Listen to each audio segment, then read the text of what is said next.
Shalom saudara-saudaraku yang terkasih, salam dalam kasih Tuhan Yesus.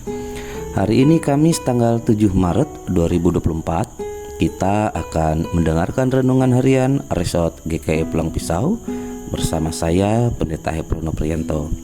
Jangan lupa untuk like and subscribe channel YouTube Resort GKI Pulang Pisau serta share and comment setiap renungan harian yang ditayangkan. Firman Tuhan yang akan kita renungkan hari ini diambil dari Perjanjian Lama dari Kitab Kejadian pasal 9 ayat 18 sampai dengan 28. Nuh dan anak-anaknya. Untuk mengawali renungan ini, mari kita bersama berdoa. Tuhan Yesus yang baik, kami selalu bersyukur dalam kasih-Mu Engkau telah memelihara hidup kami, sehingga kami selalu mampu untuk melakukan banyak hal dalam aktivitas hidup kami setiap harinya. Pada hari ini kami mau mendengar firman-Mu, dan kami mohon Tuhan pelihara kami agar firman Tuhan senantiasa menjadi pedoman hidup yang kami miliki. Terima kasih Tuhan Yesus, kami berdoa dan mengucap syukur. Amin.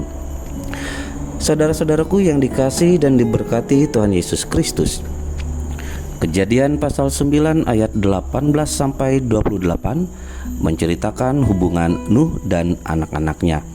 Dalam cerita ini mungkin memberi kita sebuah pertanyaan. Mengapa Nuh memberikan ucapan kutuk kepada Kanaan? Dan kutuk itu menyatakan bahwa Kanaan akan menjadi hamba paling hina bagi saudara-saudaranya. Apabila Nuh marah ketika mendengar berita mengenai kondisinya yang setelah minum anggur dari kebunnya, mungkin kita berpikir seharusnya Nuh marah kepada Ham, bukan kepada Kanaan.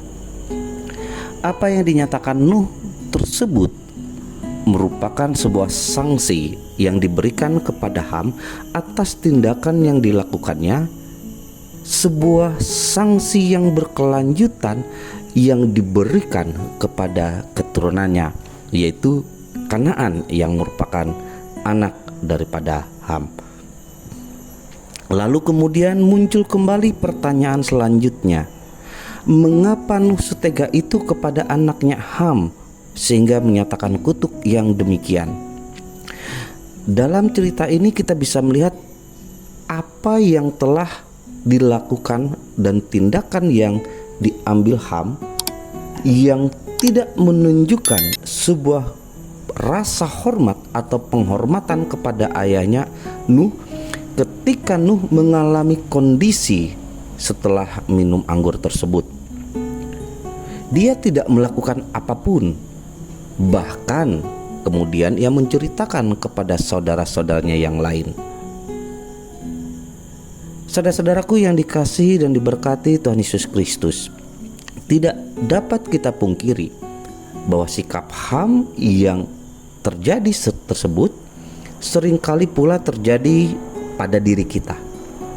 Ketika kita melihat dan menyaksikan kondisi atau keadaan orang lain dalam ketidakberdayaannya, kita tidak melakukan apapun, tapi malah seringkali kita menceritakan kondisi itu kepada orang lain. Namun dari kita tidak ada keinginan atau kemauan untuk menolong, membantu orang lain tersebut atau saudara-saudara kita tersebut dalam ketidakberdayaannya.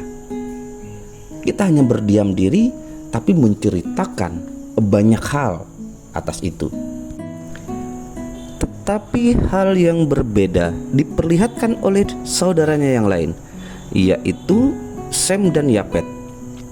Ketika mereka mendengar kondisi ayahnya, mereka seketika langsung mengambil sebuah tindakan untuk menjaga kehormatan ayah mereka. Dan atas tindakan tersebutlah kemudian Nuh menyatakan berkat bagi mereka. Saudara-saudaraku yang dikasihi Tuhan Yesus Kristus, melalui firman Tuhan ini kita memperlihatkan bagaimana berkat dan kutuk hadir dalam kehidupan kita. Hadir melalui tindakan-tindakan yang kita lakukan di dalam kehidupan. Dan sebagai orang yang hidup dalam iman, tentulah harapan yang kita miliki dalam kehidupan ini, bagaimana berkat yang daripada Tuhan itu senantiasa boleh hadir dan tercurah untuk kehidupan kita.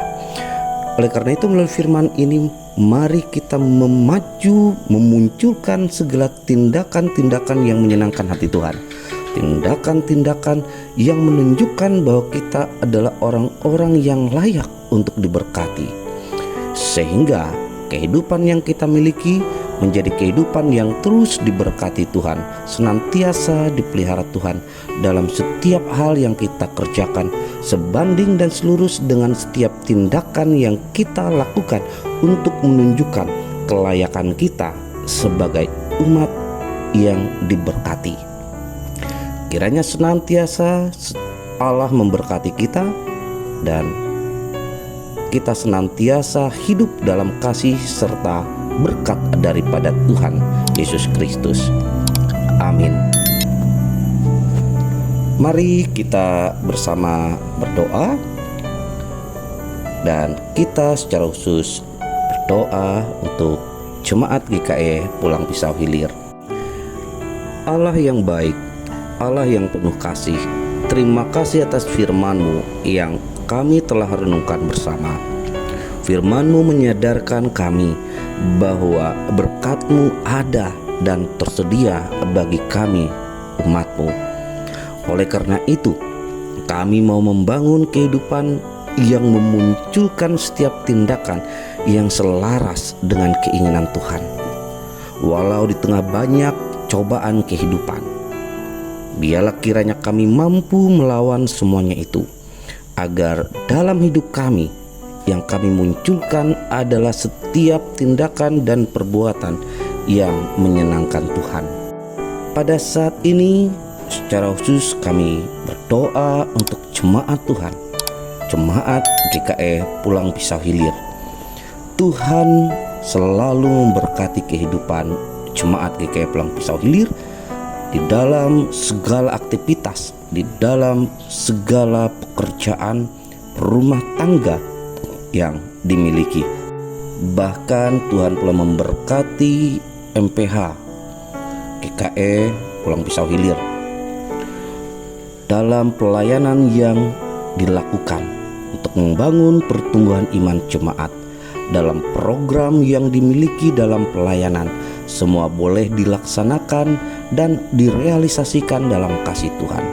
Memberkati anak-anak Tuhan yang menyerahkan diri untuk melayani di dalam jemaat, penatua, diakon, dan semua pihak yang hadir dari Tuhan untuk jemaat di Pulang Pisau Hilir dalam bersama membangun kehidupan pelayanan, sehingga kebersamaan hidup jemaat GKE Pulang Pisau Hilir senantiasa dipancarkan dalam hidup berjemaat, menjadi sebuah model dalam pembangunan iman dalam pelayanan.